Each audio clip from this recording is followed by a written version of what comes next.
tal? En esta ocasión nos encontramos con el último capítulo de esta miniserie podcast de videos acerca de una breve historia de la física desde hace mucho tiempo hasta principios del siglo XXI.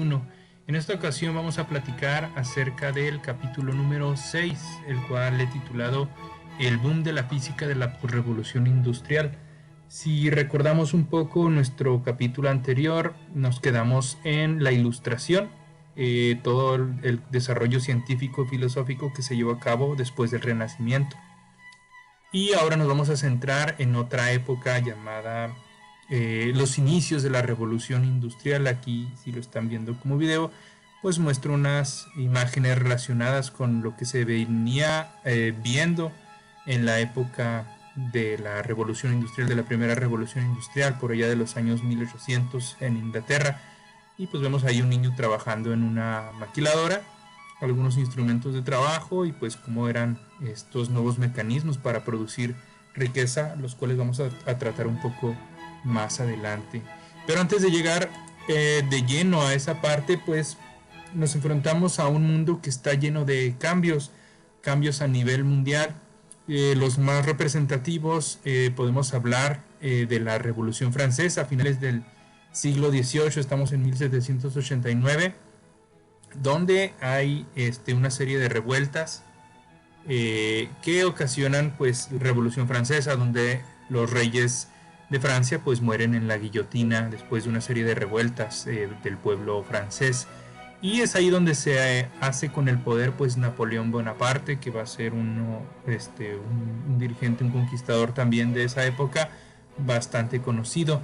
Esto va a ocasionar cambios importantes en el mundo debido a que Europa está enfrascada en esta guerra.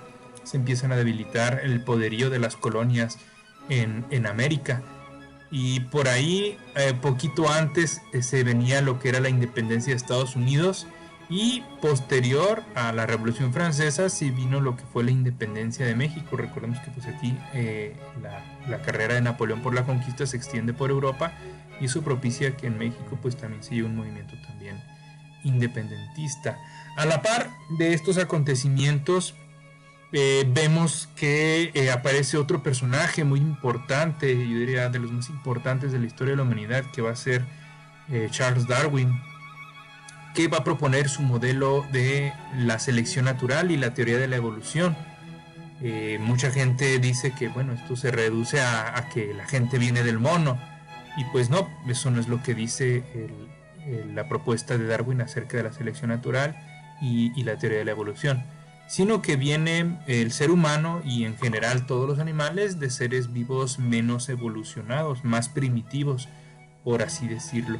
Y pues no hay mejor prueba de ello que muchos de los animales que nos rodean, los cuales no son naturales en sí, sino que vienen del producto de una selección artificial. Todo el ganado, las gallinas, los perros, los animales domésticos, incluso hasta muchas verduras y frutas provienen de una selección artificial que está hecha por el humano, la cual es mucho más acelerada que la selección natural, la cual solamente se lleva a cabo mediante procesos medioambientales o por enfermedades, algunas mutaciones que van surgiendo de manera natural, pues nosotros las hemos acelerado, y si el ser humano las pudo acelerar en algunos cientos de años, pues la naturaleza tiene toda una infinidad de tiempo para hacer florecer nuevas especies.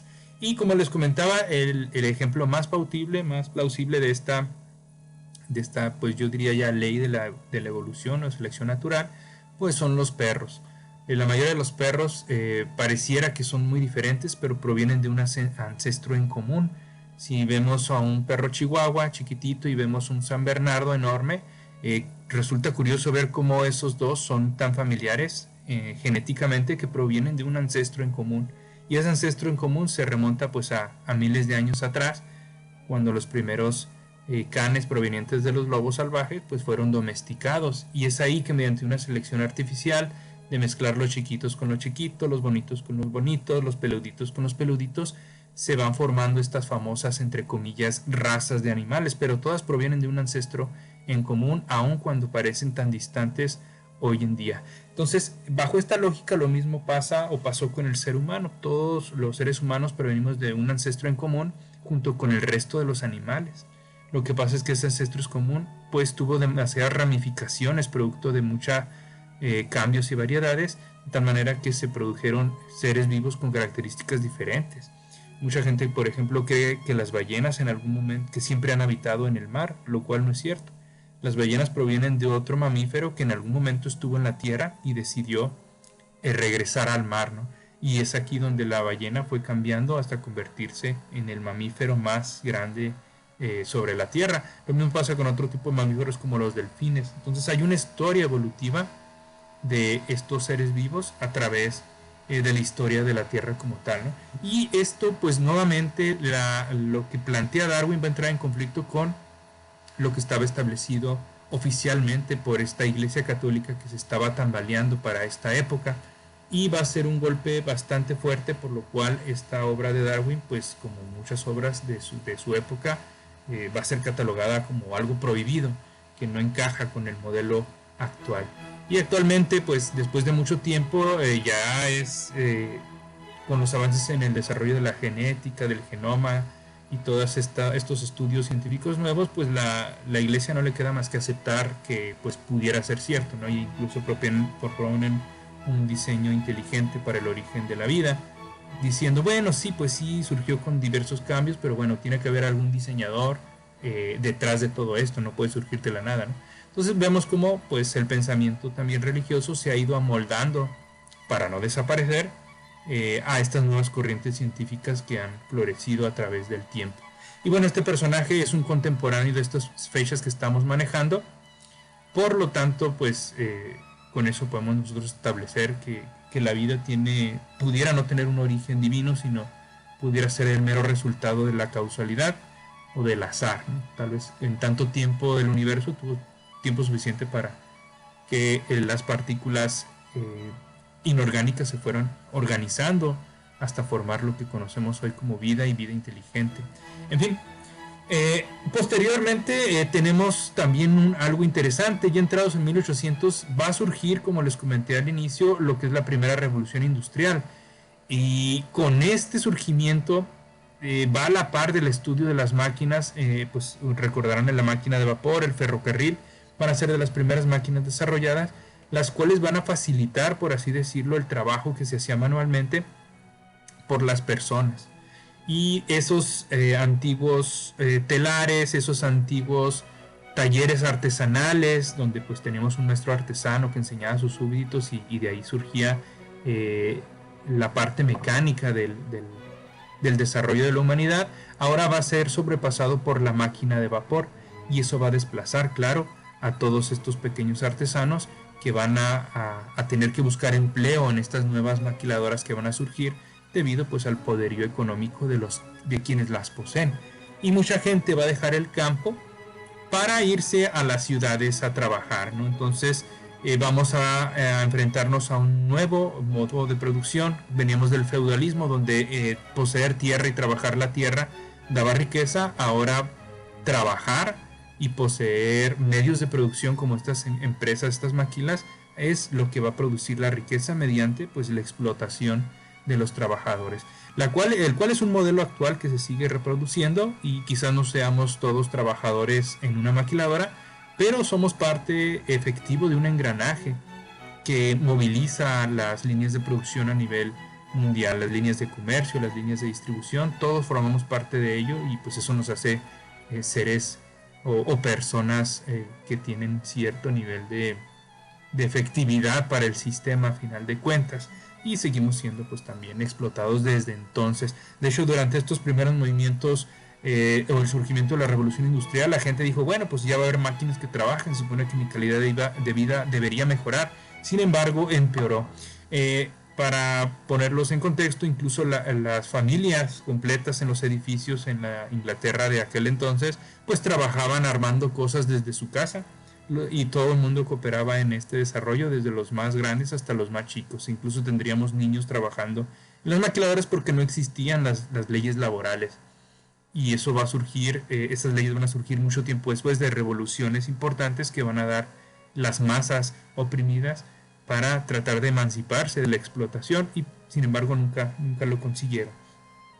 En fin, Como dato histórico, posterior a la primera revolución industrial, más o menos 100 años después, llega la segunda revolución industrial con la producción en serie de Ford, de Henry Ford para el automóvil, el modelo T, y de esa manera pues hay un salto completamente en la manera de producir cosas.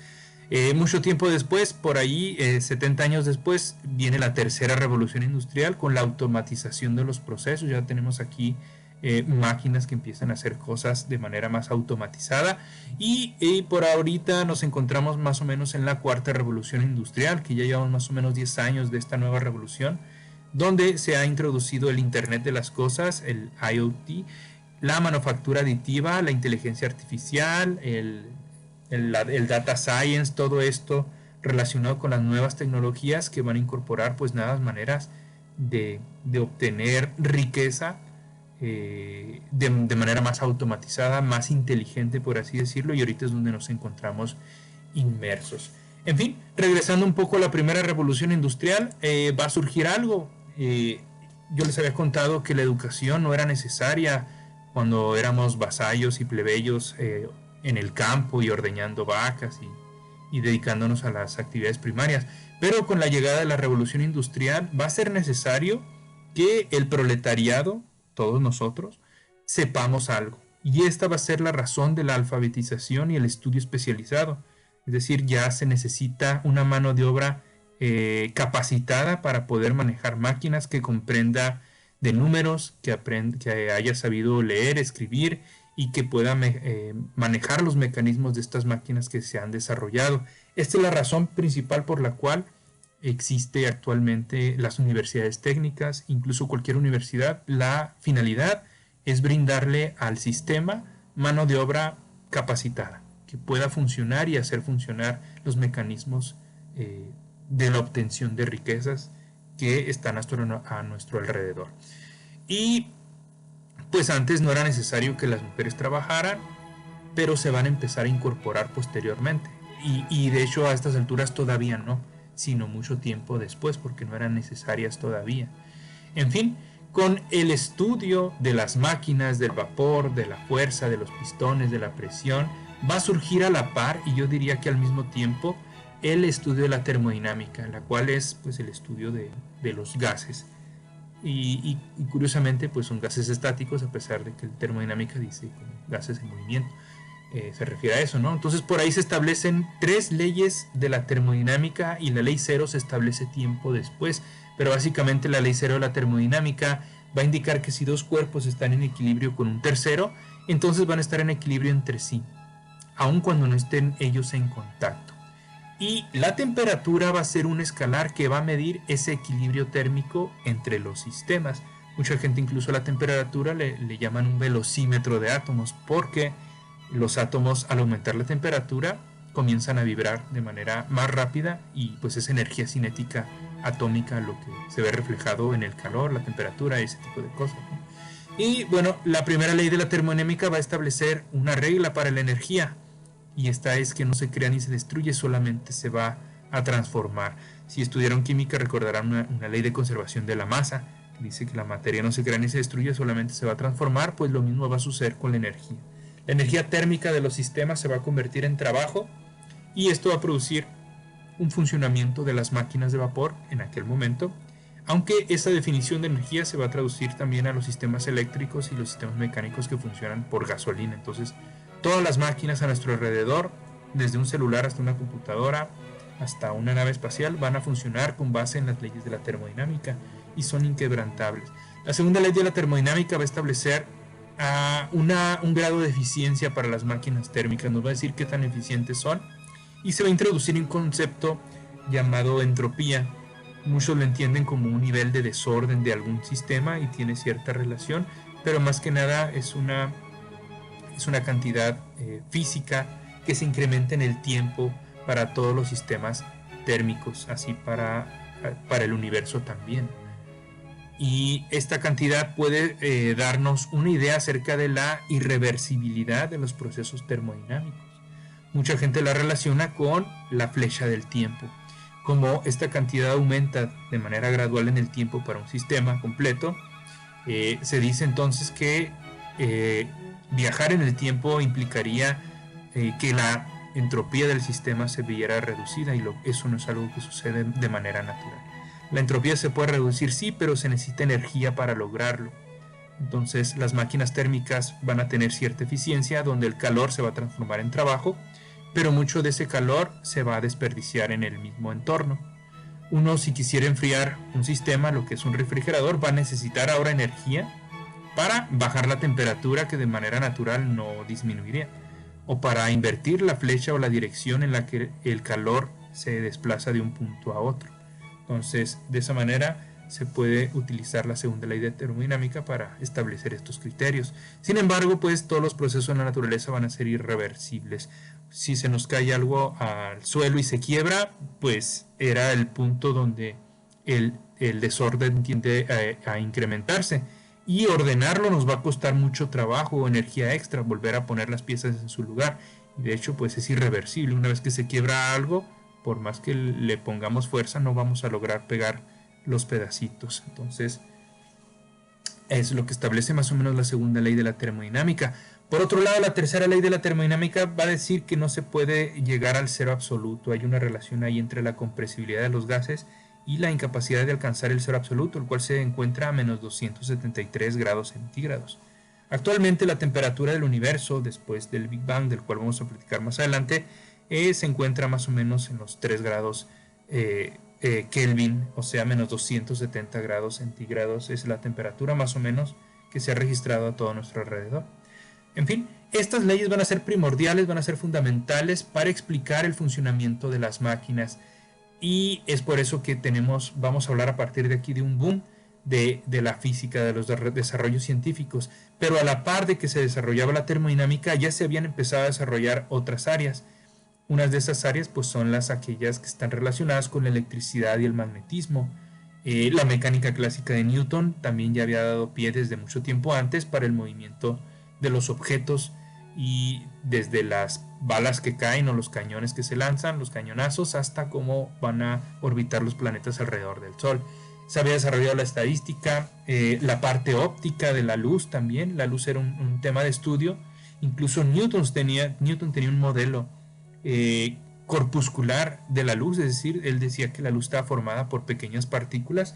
Sin embargo, estaba el modelo de Young acerca de la parte ondulatoria, y de Huygens también, de la luz. Entonces la teoría ondulatoria va a ganar durante bastante tiempo acerca de cómo se comporta la luz, estableciendo que esta es una onda. Sin embargo, pues vamos a ver más adelante que no estaba tan equivocado Newton, pues la luz va a resultar que también es una partícula. En fin, ya se habían desarrollado bastantes ramas de la física. Por aquí, si lo ven como video, pues tenemos una tablita donde aparecen diversos personajes y algunas cosas que desarrollaron. Por ahí tenemos a Fahrenheit con las escalas termométricas de temperatura, a Bernoulli, que describía la hidrodinámica de los gases y fluidos, a Franklin, que había hecho experimentos en electrostática. Por ejemplo, a Benjamin Franklin pues se le reconoce por ahí por el pararrayos y la leyenda de que murió por un rayo, etcétera.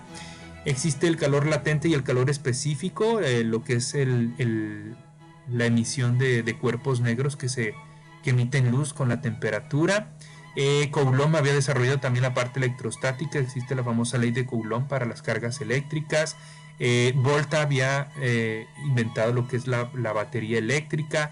Laplace tenía la parte de la mecánica teórica. Young, como lo mencioné, los postulados ondulatorios acerca de la luz. Watt, el desarrollo de la máquina de vapor, donde Watt pues, son las unidades de potencia para describir qué tan fuerte puede ser el motor de algún sistema.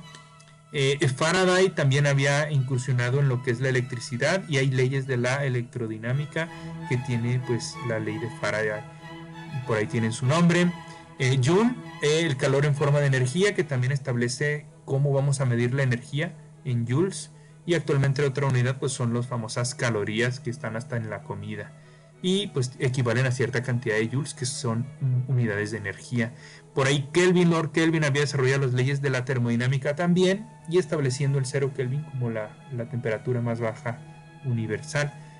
Maxwell, con la teoría electromagnética de la luz, había unificado diversas teorías de la electricidad y el magnetismo para formular sus leyes de Maxwell, que establecen una relación directa entre campos eléctricos y magnéticos, incluidos la luz posteriormente como una onda electromagnética. Y por ahí Michelson había hecho mediciones de la velocidad de la luz, que es lo que vamos a ver enseguida. Entonces, la física había surgido desde hace mucho tiempo, pero se empezó a desarrollar bastante por ahí de los años 1700, 1800, con lo que yo he llamado el boom de la posrevolución industrial. Entonces vemos que muchos personajes se van a involucrar en el desarrollo de diversas áreas de la física, a tal grado que para estas alturas los físicos ya creían que sabían todo. Entonces, sin embargo, va a haber un problema por ahí a finales del siglo XIX, principios del siglo XX, sobre todo con la medición de la luz, porque si la luz se trataba de una onda, debía tener cierta velocidad, y para lo cual pues debía tener cierto medio para transmitirse. El sonido que perciben se lo pueden oír debido a que hay aire, y el sonido son ondas de presión que viajan en el aire, que es el medio. Entonces, ¿qué pasaba con la luz? Había un problema. Se había estipulado, se había declarado que debía existir una sustancia en el universo como un medio de transmisión para las ondas de luz, y ese fue el problema del éter. El éter era una sustancia que inundaba todo, y debido a eso tenía ciertas propiedades y la luz se viajaba a través de él. Entonces, si era un medio que ocupaba la totalidad del universo, pues debía tener algunas características, como poco denso, elástico, imperceptible hacia nosotros, solamente experimentado por la luz. En fin, Michelson y Morley van a desarrollar el experimento de un interferómetro, donde van a hacer pasar luz a través de espejos para producir un patrón de interferencia una vez que la luz rebotara hacia ellos nuevamente. Entonces, ¿por qué se iba a producir este patrón de interferencia? Pues porque iba a poner todo de manera que estuviera en función de la rotación de la Tierra, de tal manera que parecía que iba a haber un viento de éter soplando. Y esa diferencia en las velocidades del éter y la diferencia en la velocidad de la luz debería haber producido un patrón de interferencia. Sin embargo, esto no sucede. Este se puede catalogar como uno de los experimentos fallidos más importantes de la historia, debido a que justo el hecho de que fallaran demostraba que la luz no necesitaba un medio para transmitirse, lo cual metía a la gente que defendía el modelo ondulatorio de la luz en un terrible problema. Si la luz no necesita un medio, ¿qué debía ser? Las únicas cosas que no necesitan un medio para desplazarse pues son las partículas. Entonces se descubre así la dualidad de la onda y la partícula. Actualmente se conoce que la luz va a ser una onda electromagnética que tiene un campo eléctrico y magnético que oscilan de manera perpendicular, y la luz se va a desplazar a través de él a una velocidad que vamos a ver después que es constante. Entonces, como les comenté, este va a ser un problema porque los físicos del momento no tienen una explicación, no tienen una teoría formulada para el comportamiento de la luz, solamente la habían catalogado como una onda. La mecánica cuántica va a comenzar así a florecer porque se van a establecer partículas pequeñas que van a funcionar como partículas de luz. Entonces, Albert Einstein va a observar este fenómeno de la dualidad onda-partícula, esas características, y va a establecer el efecto fotoeléctrico. Este también va a ser la razón por la cual le van a dar el premio Nobel de física años después, ¿no? Pero por ahí en 1905, cercanos a esa época, es cuando va a formular la explicación del efecto fotoeléctrico, donde va a establecer que la luz está cuantizada en pequeñas partículas llamadas fotones, y estos van a tener una energía característica dependiendo de la longitud de onda. ¿Y la longitud de onda qué es? Bueno, la longitud de onda está relacionada con la frecuencia de oscilación de la onda electromagnética de luz. Y en general, aquí, si lo ven como video, aquí se puede ver lo que es el espectro visible. Lo que nosotros vemos de la luz, o la luz, el color que vemos, va desde el ultravioleta hasta el infrarrojo, más o menos de los 400 nanómetros hasta los 750 nanómetros. Solamente esa longitud es la que el ojo humano percibe. Tal vez haya animales que puedan percibir un poco más hacia alguno de los extremos, sobre todo los animales nocturnos, seguramente pueden ver un poco más hacia el infrarrojo y sin necesidad de tener la luz. la luz del día, la luz del sol. Sin embargo, nosotros la podemos ver nada más hasta ahí. ¿Qué hay antes de el ultravioleta? Antes del ultravioleta tenemos pues justamente la luz ultravioleta, la luz que puede causarnos alguna enfermedad en la piel, porque son ondas más energéticas, tienen frecuencias más altas y la energía de una onda está relacionada con su frecuencia. Frecuencias altas significan longitudes de onda bajas y por eso nos vamos a acercar más chiquito que los 400 nanómetros. Por ahí en el ultravioleta es donde se encuentran enseguidita el azul. Luego posteriormente se encuentran los rayos X, que son los que sí traspasan la piel y pueden, dependiendo de la densidad de los componentes, pues pueden registrar una imagen y de aquí vienen las radiografías. Luego los rayos gamma y los rayos cósmicos son los más energéticos y son prácticamente mortales enfrentarnos a estos rayos gamma. Por ahí Hulk no debió haber sobrevivido a una exposición tan grande. ¿Qué pasa después del rojo? Pues después del rojo viene el infrarrojo, que por ahí se menciona que es la luz o la longitud de onda de luz de calor. Todos los cuerpos con cierta temperatura van a emitir en el infrarrojo primero y luego se van a ir en función de la energía hacia longitudes más altas. Sin embargo, aunque nosotros no vemos cuando algo está caliente, el comal, una estufa, algún metal caliente, este está emitiendo luz, nada más que la longitud de onda no la percibe el ojo humano. Puede haber animales que sí vean el color que está emitiendo, pero nosotros no. Por aquí se le menciona, se le adjudica mucho a Depredador, que es un personaje de ficción.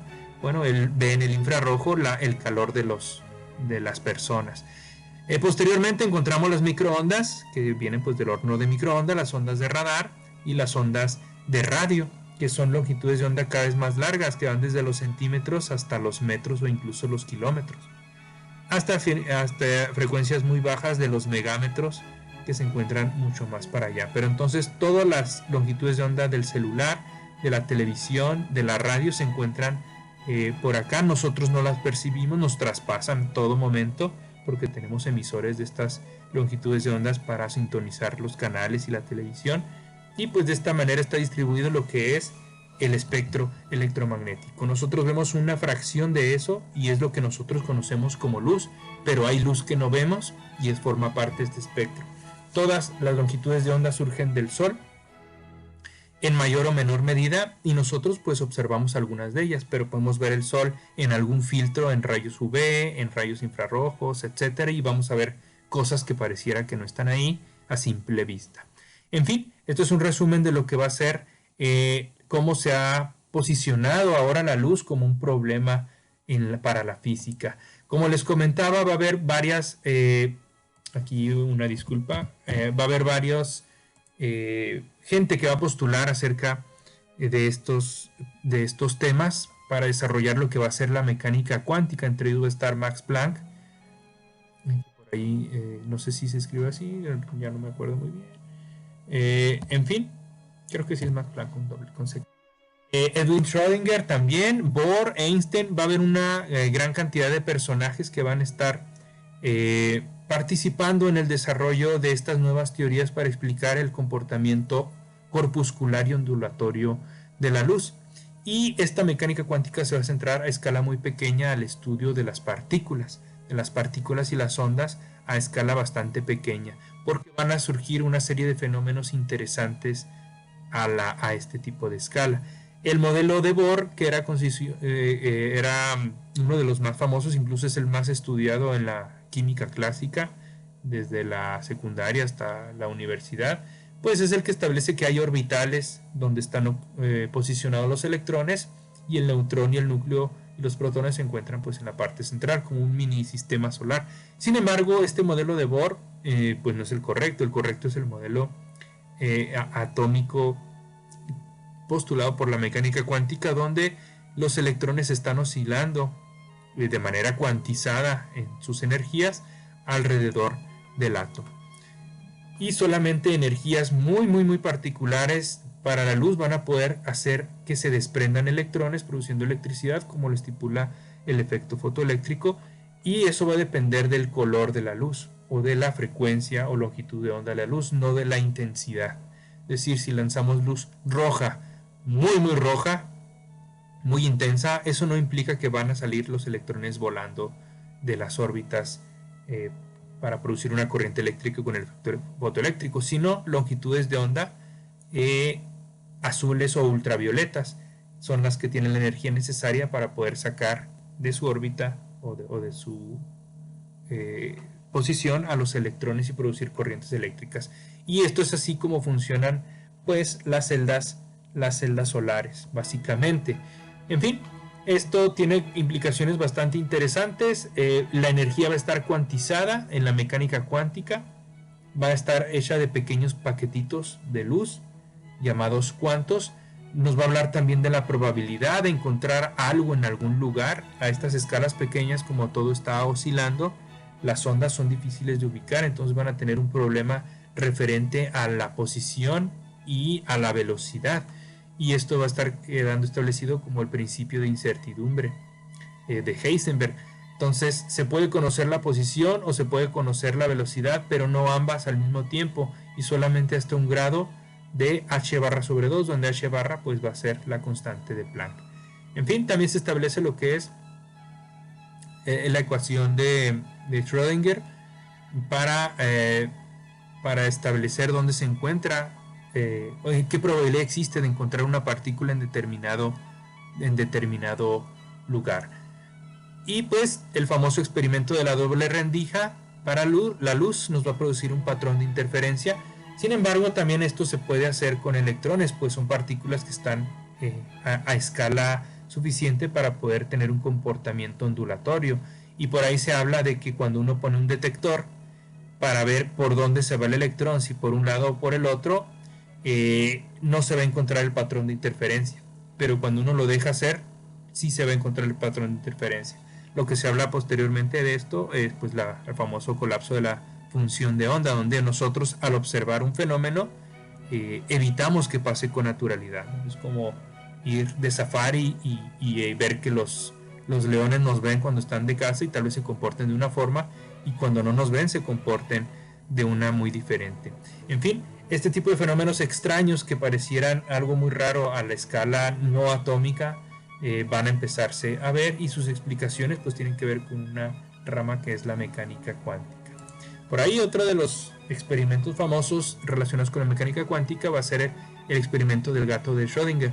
Este experimento va a establecer que hipotéticamente un gato podría estar vivo o muerto si se coloca en una especie de experimento, una caja mental, donde existe probabilidad del 50% de que se active una trampa que libere veneno, debido a que la probabilidad de que surja una partícula de una fuente radiactiva pues va a ser del 50% para que salga o para que se quede. En fin, Schrödinger dice, bueno, imaginemos que tenemos un gato, lo metemos en una caja y activamos el mecanismo. Como la probabilidad es del 50%, dice, mientras no abra la caja y observe qué pasó con el gato está en sus dos posibles estados. Uno de ellos es vivo y otro de ellos es muerto. Entonces, mientras no abramos esa caja, esos dos estados conviven de manera natural hasta que nosotros la abrimos y colapsamos la función de onda y vemos qué es lo que sucede realmente con el gato. Esto es algo bastante interesante. Todo esto nos habla de una especie de dialéctica también entre ser y no ser, que habíamos establecido en un inicio con la filosofía de Heráclito, donde todo parece ser y no ser, donde los seres son y no son. Bueno, a escala atómica el gato se podría concluir que podría estar vivo y muerto. Y hay partículas que pueden estar en diversos puntos como estados cuánticos, en todos y solamente quizás en uno a la vez. En fin, por aquí tenemos un meme que dice: el plato de Schrödinger está roto y no está roto hasta que alguien abra la puerta. O sea, el plato ya está caído. Entonces, se rompió o no se rompió, pues abre la puerta y averigua. Mientras está roto y está completamente normal en su estado. En fin, esto es básicamente lo que establece a grandes rasgos la teoría cuántica, y todavía es materia de estudio. No se da abasto, tiene muchos fenómenos bastante interesantes. ¿Qué pasa con otra área que también se va a desarrollar por ahí en el siglo XX? Esta área va a ser el área de la relatividad. Por ahí platicamos acerca de Einstein, acerca del efecto fotoeléctrico, pero él va a desarrollar una teoría en 1905 que va a ser conocida como la relatividad especial, y posteriormente, 10 años después, formular la relatividad general. En la especial va a establecer que la luz es una constante universal que siempre va a tener el mismo valor en el vacío.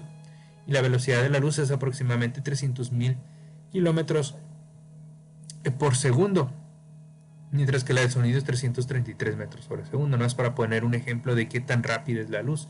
El tiempo y el espacio ya no son constantes como lo eran para la mecánica de Newton, sino que van a variar dependiendo de la velocidad del observador. Y por aquí se establecen paradojas interesantes, porque si lo que varía ahora va a ser el tiempo, pues dependiendo del movimiento alguien podría experimentar un tiempo diferente, ¿no? Entonces la paradoja de los gemelos establece eso, que un gemelo y su hermano van a hacer este experimento. Uno de ellos se queda en la Tierra y el otro va a viajar a grandes velocidades por el espacio. Después de un tiempo va a regresar el que se fue de viaje, y resulta que para él han pasado algunos años, mientras que su hermano gemelo pues ya lleva décadas esperándolo. Y esto se debe a lo que se conoce como dilatación del tiempo, debido a que uno de ellos alcanzó velocidades cercanas a la de la luz y el otro no. En fin, se considera una paradoja porque, bueno, como el movimiento va a ser relativo, porque siempre el que se va es el que envejece y no el que se queda. En fin, eso tiene que ver con aceleraciones y cambios ahí que van a tener estos gemelos. La teoría de la relatividad general posteriormente va a plantear que la gravedad ahora ya no va a ser una fuerza, y nosotros la seguimos estudiando como una fuerza, sino que va a ser una deformación del espacio-tiempo.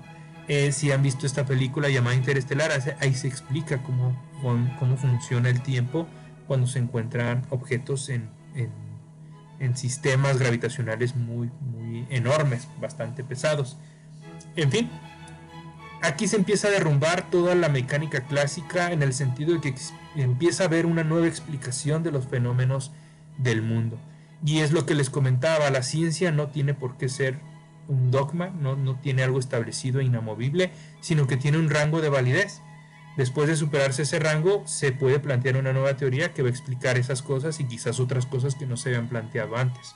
Es por eso que la ciencia siempre está dudando de lo que se dice, y siempre es importante poner a prueba lo que se está diciendo, cosa que no va a ocurrir en la filosofía y cosa que tampoco va a ocurrir con las religiones. En fin, Einstein va a descubrir con las ecuaciones que va a formular con la relatividad general, descubre que hay una expansión en el universo cuando empieza a meter la energía conocida en este sistema universal, y las ecuaciones que van a relacionar esto pues van a ser las ecuaciones de campo, que por aquí se pueden mostrar, donde esa lambda va a ser la constante cosmológica, y del lado izquierdo vamos a tener el espacio y del lado derecho vamos a tener la energía. Cómo el espacio y la energía se van a relacionar. Por ahí tenemos algunas constantes basadas en tensores, el tensor de Ricci, el tensor, en fin, ¿no? el tensor de energía-momento por acá al final, la constante gravitacional de Newton, la velocidad a la cuarta potencia, la velocidad de la luz, en fin, ahí van a ver una serie de ecuaciones relacionadas. Por ahí se habla de 16 ecuaciones acopladas, diferenciales, que van a relacionar el espacio y el tiempo junto con la energía, para establecer qué es lo que sucedía con el universo. Él va a descubrir que el universo está en movimiento, que no podía estar estático, debía expandirse o contraerse. Y como Einstein está influenciado por su propia época, por lo que estaba establecido, para Einstein el universo siempre había existido, no había una razón de que antes fuera diferente. Entonces él va a establecer o va a proponer lo que es la constante cosmológica lambda para darle un equilibrio a sus ecuaciones. Se la sacó de la manga y dijo, bueno, pues con este valor que he determinado, nuestro universo va a estar estático. Por aquí, por el otro lado, en esta otra imagen tenemos lo que era cómo funcionaba el efecto fotoeléctrico, pero bueno, ya platicamos de eso. Va a pasar el tiempo y se van a probar estos postulados, estas teorías de la relatividad, sobre todo con un eclipse que sucede por allá en el siglo, entre 1915 y 1920 hay un eclipse de sol, donde se van a ver las estrellas movidas de su lugar debido a la influencia gravitacional del sol. Entonces las estrellas van a tener una posición aparente que si no existiera el sol deberían tener otra posición, y se ven movidas de su lugar. Esto nos habla de que no nada más la materia es curvada por la gravedad en un campo gravitacional, sino que también la luz se va a curvar, y eso es debido a que las líneas geodésicas, que son las más próximas donde la luz se está moviendo, van a curvarse también junto con el espacio. Otra de las pruebas es en la detección actual de las partículas de rayos cósmicos. Estas partículas, cuando ingresen a la Tierra, se van a descomponer en otras partículas, van a decaer, y muchas de ellas tienen un tiempo de vida en el laboratorio, aquí en medio de la Tierra, bastante pequeño. Sin embargo, si se considera que su tiempo de vida es muy pequeño y la velocidad a la que van cayendo es relativamente alta, no deberían llegar a la superficie y ser medidos debido a las distancias que van a recorrer. Sin embargo, sí se logran medir, y esto se debe a que esas partículas viajan a velocidades cercanas a las de la luz, donde van a recorrer una distancia con un tiempo diferente al que nosotros podemos medir. En fin, esa es otra de las explicaciones que ponen a prueba la relatividad de Einstein y demuestran que en efecto tenía razón. Y de hecho actualmente se han empezado a postular las ondas gravitacionales, ya se detectaron hace algunos años, y con esto también se demuestra nuevamente la veracidad de esta que podríamos catalogar como una ley de relatividad de Einstein, no tanto como una teoría, porque ya ha sido más que probada. En fin, pasa el tiempo para Einstein y por ahí va a surgir un nuevo fenómeno descrito por el movimiento de las galaxias. Esta va a ser la expansión del universo. En 1929, Edwin Hubble va a descubrir que el universo se expande cuando va a observar galaxias distantes en su telescopio. Esas galaxias se están moviendo debido a que este señor va a descubrir lo que es el corrimiento al rojo en estas galaxias. Los espectros que conforman los elementos de las galaxias se pueden medir en un laboratorio, dependiendo de la luz o de los patrones de emisión de los diversos elementos que conforman las estrellas.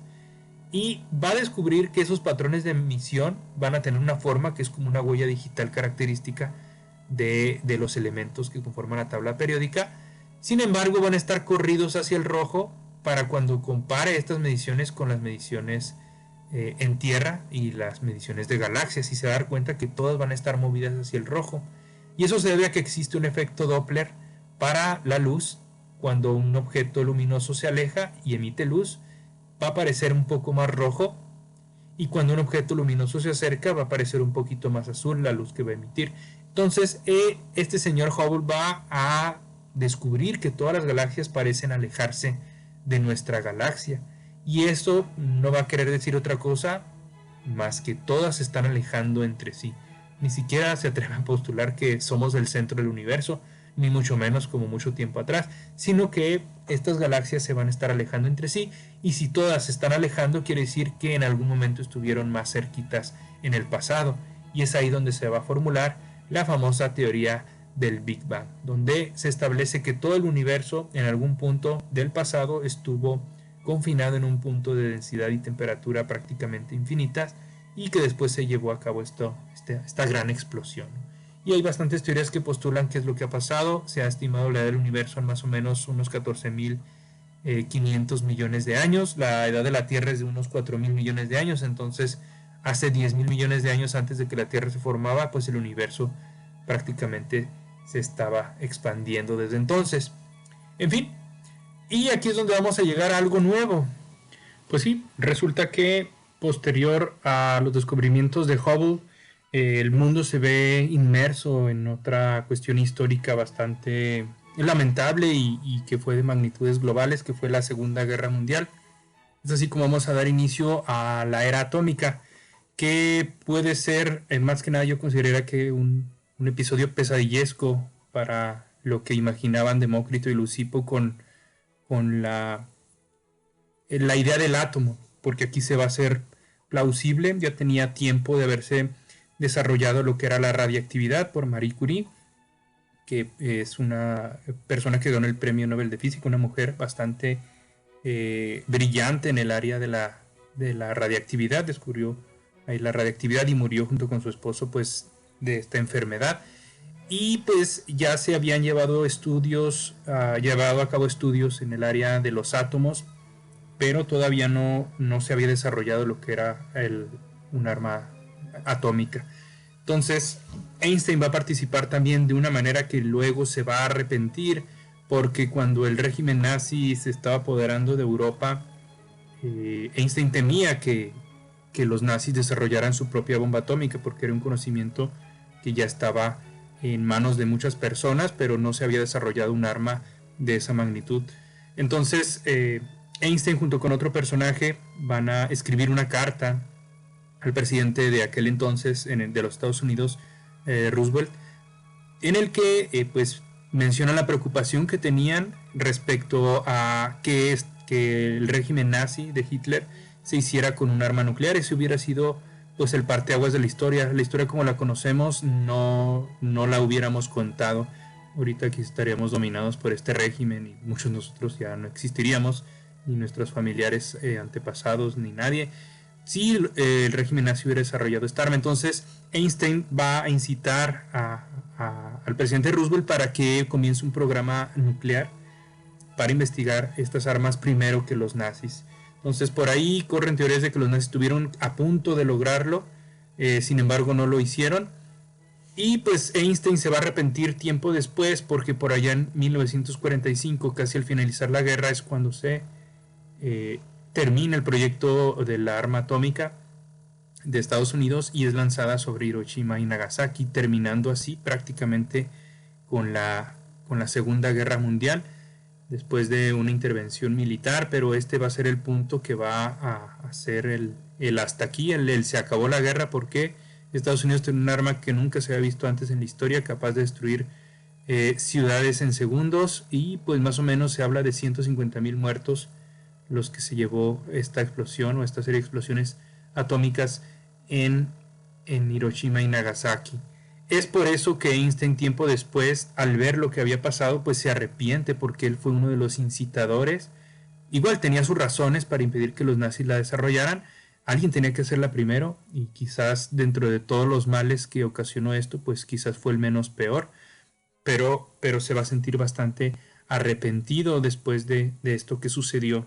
Y por ahí el que desarrolla la arma atómica, la bomba atómica, y ahorita no recuerdo el nombre, pero fue un físico también, dijo, cito las palabras que dijo: me he convertido en el destructor de mundos después de ver estallar estas bombas sobre Hiroshima y Nagasaki. Pues también se dio cuenta que había cometido pues un error, ¿no? Esto deja mucho en qué pensar acerca de lo que es la ciencia.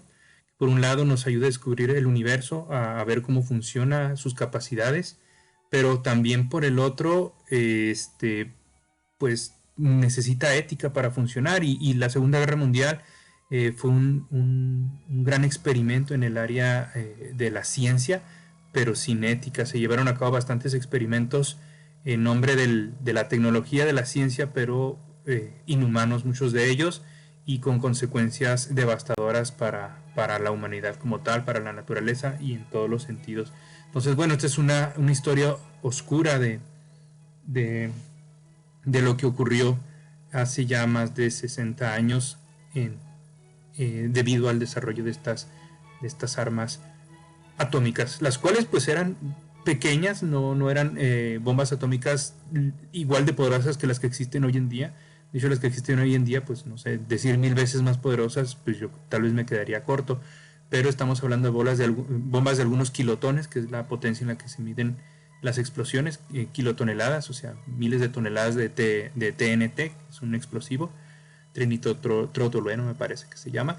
Y pues ahora hablamos de bombas que son 1000 veces más poderosas que las que estallaron en Hiroshima y Nagasaki, y es lo que está ahorita pues en el mundo. Todavía esas bombas existen, están ahí latentes. Si alguien de repente enloquece alguna nación que las posea, sobre todo las naciones que tienen el poder atómico, Estados Unidos, Rusia y algunas otras potencias nucleares, me parece que Corea del Norte y la India también tienen ya una bomba de este estilo, pues no nos la acabamos.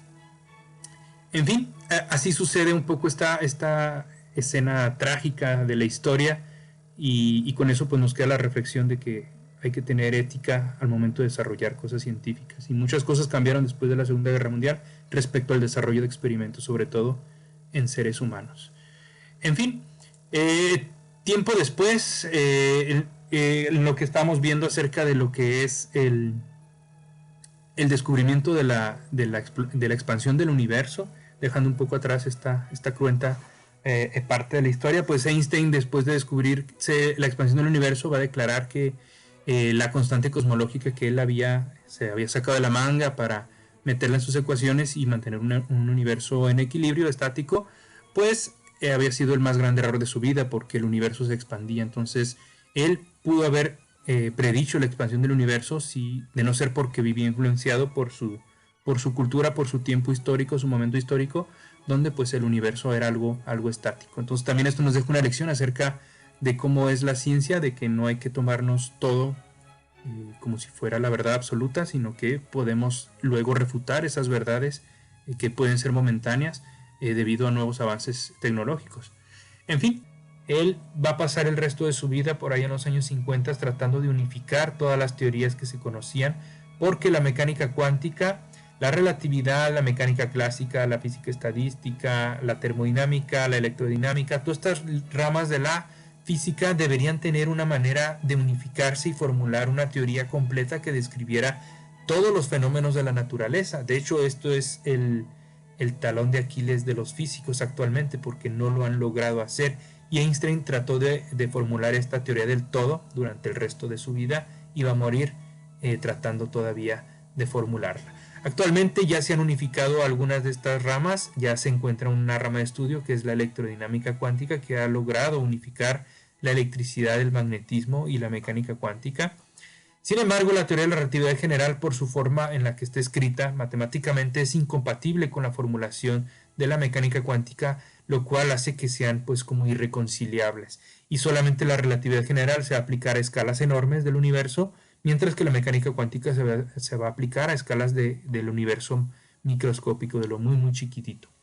En fin, al final de cuentas, por allá en los años 90, mediante observaciones de telescopio ya se tenía lo que era la radiación de fondo cósmico de microondas, ya se había estudiado, que es esta estática que se ve en la televisión, que está en todos lados. Ya se había estudiado bastante esta radiación, por la cual también se le dio un premio Nobel a las personas que las descubrieron, porque era una evidencia de la expansión del universo, de que el universo pues surgió de un Big Bang y este remanente de radiación era lo que quedaba nada más. En fin, mediante observaciones a este fondo y también estudios de supernovas 1A o IA, se les conoce, son unas supernovas muy especiales que tienen un brillo muy característico, es que se pueden medir grandes distancias, y haciendo estudios de estas grandes distancias se descubrió que el universo no solamente se expandía, sino que se estaba expandiendo de forma acelerada. Y esto va a poner en pie nuevamente, a traer a la mesa esta constante cosmológica, ya que los cosmólogos la metieron dentro de las ecuaciones, pero ahora con un sentido negativo, o sea, una energía que proliferaba la expansión del universo, y de esa manera pudieron explicar que esta energía oscura o constante cosmológica es aquella encargada de hacer que el universo se expanda de forma acelerada. Al final, en este diagrama que les presento, pues podemos ver más o menos de qué está constituido el universo en general mediante estas ecuaciones, cómo funcionaría.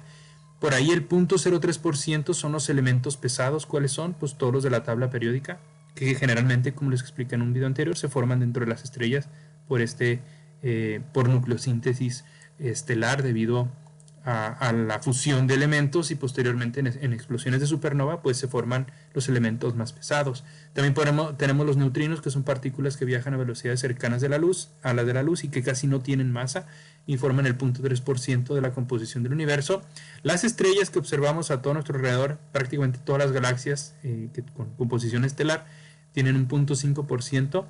El helio y el hidrógeno, que todavía no han formado estrellas, más o menos rondan el 4%. Y ese es todo lo que conocemos, es lo que podemos observar. Más o menos el 5% de la composición del universo es lo que podemos ver, mientras existe por ahí lo que es la materia oscura, con un 25%, la cual se encarga de hacer que las galaxias roten como lo hacen. Si uno mete en las ecuaciones de rotación de galaxias solamente la materia que está formada por elementos pesados y estrellas y polvo interestelar, se observa que las simulaciones numéricas no van a hacer bien que las galaxias roten correctamente. Entonces necesita una materia extra, y esa materia extra es justamente la materia oscura. Y finalmente se encuentra por allá con un 70% de composición lo que se conoce como energía oscura, que es esta constante cosmológica que no se sabe qué es. Tanto la materia oscura como la energía oscura no tienen una composición definida todavía. Sin embargo, tiene que estar ahí para poder explicar cómo el universo se comporta. Y hasta ahorita pues son postulados, no sabemos todavía, los cosmólogos no saben si las ecuaciones de campo de Einstein les hace falta algo, si hay algo que no se haya considerado. Sin embargo, pues si están correctas, eso significa que hay algo que no podemos ver, que está ahí, que hace que las galaxias roten bien, la materia oscura, y que aceleran la expansión del universo, que es la energía oscura. En términos cosmológicos, esto es lo que se conoce de la totalidad, es lo que se conoce hasta nuestros días acerca de dónde venimos, a dónde vamos, y pues el por qué todavía no lo conocemos. En función de esta composición, el a dónde vamos pues tiene varios escenarios. Uno de ellos, el que para mí sería el más bonito, sería que todo el universo se expandiera hasta cierto punto y después se comenzara a contraer para unificarse nuevamente en un Big Bang y estar así en un universo cíclico de muerte y destrucción completamente, ciclos tras ciclos hasta el final de los tiempos. Sin embargo, hasta ahorita parece ser que ese no es la verdad, porque la energía oscura solamente acelera el universo expandiéndose y no se logra frenar. ¿Y esto qué quiere decir? Pues que aparentemente en nuestro universo va a terminar en algún momento pues como un lugar bastante frío. Se habla del Big Rip, el gran rompimiento por ahí, donde la densidad del universo es tan baja que todo se desintegra, dejando nada entre la nada en el inmenso frío y en una gran oscuridad, ya cuando las estrellas se hayan muerto y se hayan convertido en puros agujeros negros en todo el universo. Bueno, es un final triste y desolador, pero posiblemente ese sea el final de todo lo que nos conforma. En fin, ya para cerrar, pues me gustaría mencionar aquí algunas de las principales ecuaciones que han revolucionado el mundo. Y si nos fijamos en la primera, es el teorema de Pitágoras, un pilar fundamental del estudio de cualquier ingeniería y la ciencia, y por ahí se desarrolló en el año 500 antes de Cristo. Y fíjense cómo las matemáticas en términos de estas ecuaciones maravillosas no se formularon hasta 1600. Yo les comenté que hubo un oscurantismo de 1000 años producto de una serie de corrientes religiosas, instituciones, un feudalismo atroz y una serie de guerras en Europa que no nos dieron nada prácticamente durante 1000 años, y es solamente hasta 1600 donde se formulan nuevamente las matemáticas avanzadas con los logaritmos. El cálculo por ahí con Newton se formula en el año 1666. La ley de la gravitación de Newton también se formula en los 1600. La raíz cuadrada de -1 la desarrolla Euler, que esto nos lleva a los números imaginarios hasta 1700. Por ahí la fórmula también de los poliedros de Euler en 1700. La distribución normal en estadística en 1800. La ecuación de onda, que sigue la longitud de onda en relación a la velocidad de la luz, por ahí en 1700. La transformada de Fourier, una transformada bastante importante, por ahí en 1800. La ecuación de Navier-Stokes, que describe los fluidos con una ecuación diferencial, los cuales es una ecuación que analíticamente no se puede resolver, solamente en forma numérica. Estamos en 1800. Las ecuaciones de Maxwell, que unifica todas las formulaciones del electromagnetismo, por ahí en 1865. La segunda ley de la termodinámica, por aquí está establecida como el cambio de entropía siempre mayor o igual a cero, por Boltzmann en 1874. La relatividad de Einstein en 1905. La ecuación de Schrödinger en 1927. La teoría de la información, por aquí, esta yo no la conozco en lo personal, en 1949. La teoría de caos en 1975. Y las ecuaciones que describen el comportamiento de los agujeros negros. Sí, Black Holes. La ecuación de Black Hole está, no es de agujeros negros, hay una disculpa, no sé realmente de qué sea, pero estamos hablando de 1990. Está tan moderna que ni siquiera todavía se estudia en muchos lados, a menos de que uno haga un posgrado específicamente en esta área. Habría que investigar a qué se refiere, pero en fin, vemos que sí hay un boom por allá en 1600, 1700, 1800, 1900, que se ha llevado a partir desde ese momento y hasta nuestros días en términos del desarrollo de la física. ¿Qué podemos concluir ya para terminar este video? Bueno, a lo largo de la historia hemos visto cómo hemos pasado desde un pensamiento filosófico primitivo, desde una física muy primitiva que constaba de observación y algo de experimentación e hipótesis, hasta un método científico que nos ha permitido llegar hasta las estrellas. Actualmente tenemos telescopios que nos permiten ver casi en los primeros instantes del universo, o sea, yéndonos al pasado muchísimos años. Podemos viajar a otros planetas, tenemos sondas que están recorriendo el sistema solar, que estamos viendo cómo está Marte. Hemos visto cosas microscópicas inimaginables. Por ahí se ha descubierto también el bosón de Higgs, que forma parte de la teoría de partículas elementales. Se descubrió hace algunos años. Hemos descubierto cosas que se han predicho desde hace más de 100 años, como las ondas gravitacionales. Se tomaron las primeras imágenes de un agujero negro también hace unos cuantos años. En fin, hemos dado un salto enorme en los últimos 500 años y parece que no tenemos fin. Sin embargo, como les comenté, a lo largo de la historia siempre ha habido corrientes filosóficas y religiosas que se han opuesto muchas veces a estos cambios, y también muchos de los pensadores físicos se han visto influenciados por estas corrientes para evitar descubrir cosas que pudieran entrar en conflicto con lo que estaba establecido.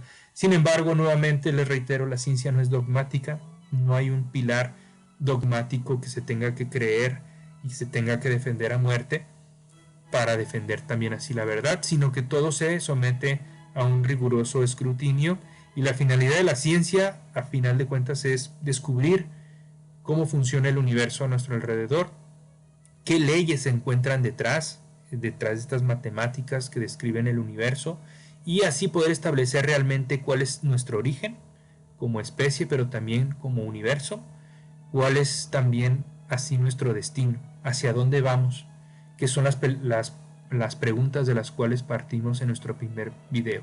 De dónde venimos, hacia dónde vamos, y bueno, el por qué. Este sigue siendo pues un misterio que quizás no nosotros, quizás mucho tiempo después se logre develar.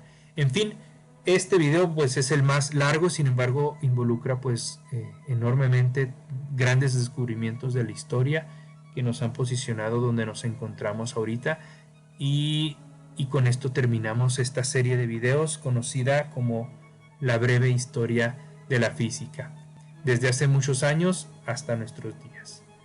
Bien, pues espero que hayan disfrutado de estos podcasts y nos vemos quizás en otra entrega para hablar de otros temas también bastante interesantes. Hasta luego. Si te gustó el video, apóyame con un like y compártelo. Puede ser que tus amigos lo necesiten y les pueda servir de ayuda.